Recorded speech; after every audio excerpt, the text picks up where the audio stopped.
Welcome to my final review of 2016, Rogue One, a Star Wars story. Alright, now listen, whoever came up with the idea to tack on a Star Wars story at the end is a dumbass. That subtitle reeks of a Lifetime movie. Just say Rogue One. That's all we needed. So if you're not familiar, I'm not a huge Star Wars fan. I absolutely hated The Force Awakens. I thought it was a weak film and made popular on name recognition alone, not on kind of quality of storytelling or characters. So I went into Rogue One with very little expectation. We're now basing films on the title crawls. Is this overkill?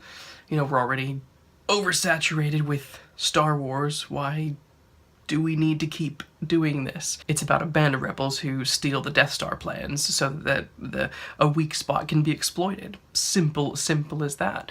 Now what this film does is explore that. So we follow a particular character by the name of Jyn Erso. Her father is a scientist who's responsible for kind of helping the completion of the Death Star. But she's more or less orphaned at a very young age and is raised by this guy named Saul, who is a kind of rebel extremist. What happens is the Rebel Alliance find Jyn, and she's being held captive by in some Imperial prison. They find her and they want to exploit this, her connections to her father and connections to Saul, because they've come upon some information that basically says information about this weapon has been leaked. We need to find out what it is. We need you to kind of set up a meeting with Saul so that we can start making these connections and find out what is happening and what's what. So Jyn, Cassian, and K2SO go to Jeddah, which is an old Jedi planet, meet Saul and a couple of the other characters that eventually go with him on this journey.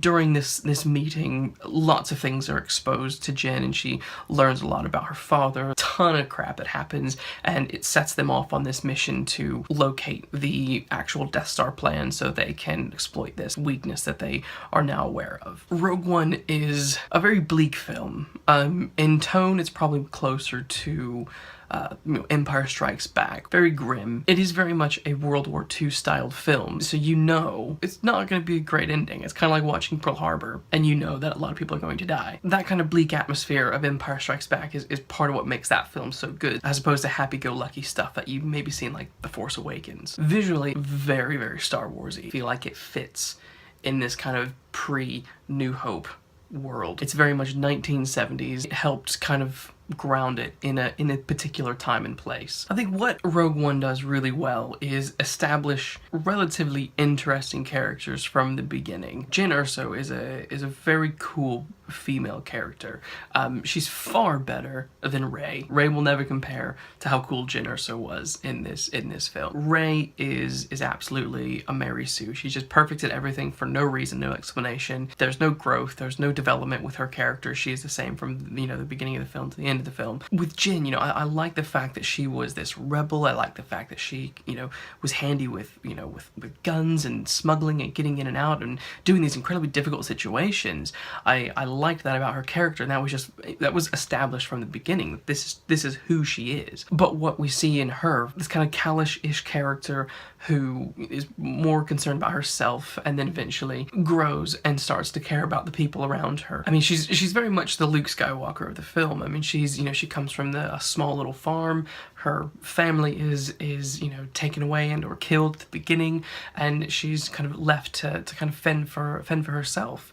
So she very much, you know, fits that Luke Skywalker mold, that kind of hero's journey. And I thought they did that really well. I thought the kind of symbolism of how they made her story kind of reference Luke's, you know, beginning was really cool. I really enjoyed Yen's character. I think it's pronounced Sharut or something like that. Blind guy. Because he's basically like Daredevil. He's, you know, kind of using the Force, but not really using the Force, and he can just level an entire, you know, army of stormtroopers. He is kind of your, you know, the audience is tied to like Force related things and Jedi related things, because it's, you know, you can't really have a Star Wars film without Jedi stuff. I was actually really happy with the characters. I found myself invested in them and enjoying them. I would say, I mean, the film was packed with a lot of Easter eggs. There's a lot of, you know, cameos from people throughout the kind of Star Wars mythology. I think the cameos and the nostalgia is done so much better than it was in The Force Awakens. And this might just be because a lot of stuff that we're seeing is directly related to the timeline of those original 3 films. So, you know, having characters like Mon Mothma back, or General Dodonna, you know, that stuff makes sense, and it works really well. One of the great things about this film is that even though it is set between episode 3 and episode 4, it is absolutely its own compact story, and that was something that I was just very pleased with. A New Hope, Empire Strikes Back, you know, all of the old ones, they are compact stories. Even Empire Strikes Back, which, you know, ends on a bit of a cliffhanger, you still feel there's a resolution to part of the story. Whereas The Force Awakens just, you know, it just annoyingly had unanswered questions just for unanswered sake. Make me want to come and see something. Don't force me to come and see something. I like the fact that this story just tells its own thing. You don't have to, you know, go on and watch A New Hope, but this film will literally take you up right into A New Hope, and I thought that was really cool. But this just felt like a legitimate Star Wars film, whereas The Force Awakens felt like fan fiction. One of the cool moves that they did with this film was reintroduce Tarkin, a character played by Peter Cushing in A New Hope. So I was impressed and intrigued by the fact that they actually brought Tarkin in as a full-blown character, and a quite menacing character for the other antagonist, Krennic. You know, I thought it was a ballsy move. Ballsy because obviously Peter Cushing is dead.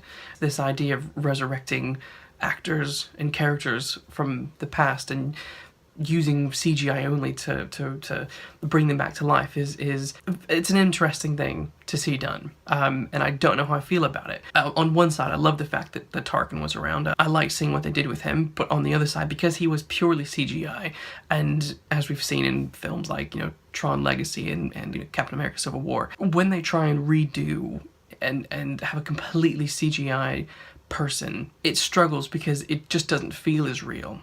You know, you can, you know, if you have a CGI character next to a real life flesh and blood person, you know, you can really see the differences. Whereas with this, as much as I liked it and enjoyed seeing the character, I did find myself being like, oh, that's CGI. Okay, no, it looks kind of real. No, it kind of doesn't. The use of that kind of stuff was pulling me in and out of the story quite a bit. So I'm kind of 50-50 on the CGI heavy characters. And they did this again at the end of the film, so massive spoiler, when they hand the plans to the Death Star to Princess Leia. It's Carrie Fisher, age 19, basically. It was cool before she spoke. If we just had like a glimpse of her face, that would have been perfect. But the minute she kind of started doing facial movements and spoke, I was like, oh, okay, you pulled me back out now, because all I see is CGI Carrie Fisher. As cool as the ideas were, you know, it's something that I don't want to see a lot of in cinema. I don't want to see people going, oh, we'll just whip up a, you know, CGI version of this person, because it leads to a really dodgy road of, you know, actors never having to, like, age and give up something, or people never having to just settle with the fact that, you know what, maybe this character is gone now. We need to be able to be okay with something coming to an end, and things like this make me worried that franchises will abuse this kind of technology. So yeah, so the CGI stuff is probably one of my biggest issues with the film. I have a couple others though. When Jin and her crew land on the final planet where this, you know, kind of huge archive is of all the Empire's deepest, darkest secrets, I was a little bit beside myself, because they come to this planet to steal the Death Star plans with no plan. And I'm like, okay, film, I've been with you this whole way. I've stuck with you through some crazy shit, and now we're at the climax and you don't have a plan. At least have 12% of a plan. So I thought that was a little bit stupid to be like, oh, we'll land on the ground and see how we go. And the last thing that was a bit baffling to me as well was during this huge attack where you have soldiers on the ground, you have a huge star fight happening, the Death Star finally appears, and they decide to not blow up the planet, but blow up the archive and kill everyone. And I was like, hang on, don't you need that archive? That's where everything is stored. So if you destroy it, surely you have a backup. And if you have a backup, why didn't the rebels just go to the backup? So yeah, so I thought that was a really kind of bizarre move. I understand that this was a grim film and they needed a grim ending, and what better way to, you know, watch the characters die than by being, you know, consumed by, you know, more or less a space atomic bomb. And the very last thing that did irk me, and it was weird but cool at the same time, is, again, there's this huge star battle happening, and the Empire send more ships as the Alliance are trying to get away. One of the ships that is caught, you know, deploys another smaller ship, and it, you know, flies away into space. And it's on that little ship that the plans have been smuggled onto, and it's on that little ship that Princess Leia is. So I'm kind of like, wait a minute, why was she even on the big ship near the rebel stuff?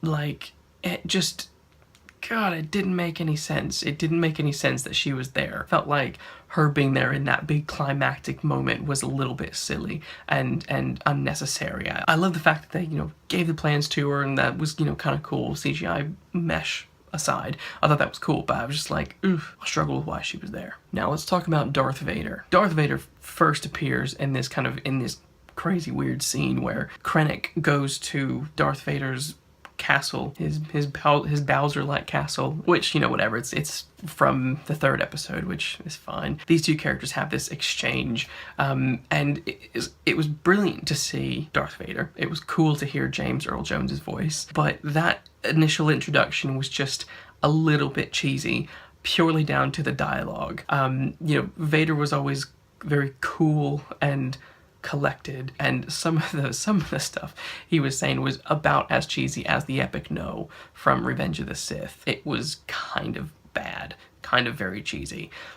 So again, that was one of those scenes where it's like, I'm loving it because it's Vader, but I'm hating it because everything that he is saying is just bad. And he has an incredibly horrible joke where he's choking Krennic for a second, and then says something like, you know, don't, you know, I don't know, but don't choke on your cockiness or something along those lines. And it's just like, Vader's not a pun guy. Don't give him puns. But I will say at the end, he is redeemed, because there was this really incredible scene at the end where, again, the plans are trying to get from one person to another to, you know, get to where they need to go so they can fly away. One of the ships is being broken into, and there's this black scene, and all of a sudden it relights up when Vader lights up his red lightsaber, and he just goes from one end to the hallway just killing the crap out of people, and it is a pretty badass scene. It's kind of like, ooh, okay, cool, like, we can forget the cheesy dialogue scene because you've just given us probably the coolest Vader fight in the entire Star Wars series. This like 90 seconds or maybe 60 seconds of Vader choking people, force throwing people, and lightsaber slicing people was just insanely cool. If there's a reason to go and re-see the film, it's because of that one scene right there. Two opposing Vader things. I like the fact that they had him in the film, but it's just a shame that one of the scenes was just incredibly cheesy. That's Rogue One for me. My final review of the year is actually a positive one, and it's about Star Wars. I must be feeling the holiday cheer. So yeah, what did you think of Rogue One? Is it what you anticipated? Did you like it? Did you hate it? I'm seeing a little bit of mixed reviews out there, actually, which I find interesting, because most people just kind of gobble up Star Wars because it's Star Wars. So yeah, comment below, let me know what you think.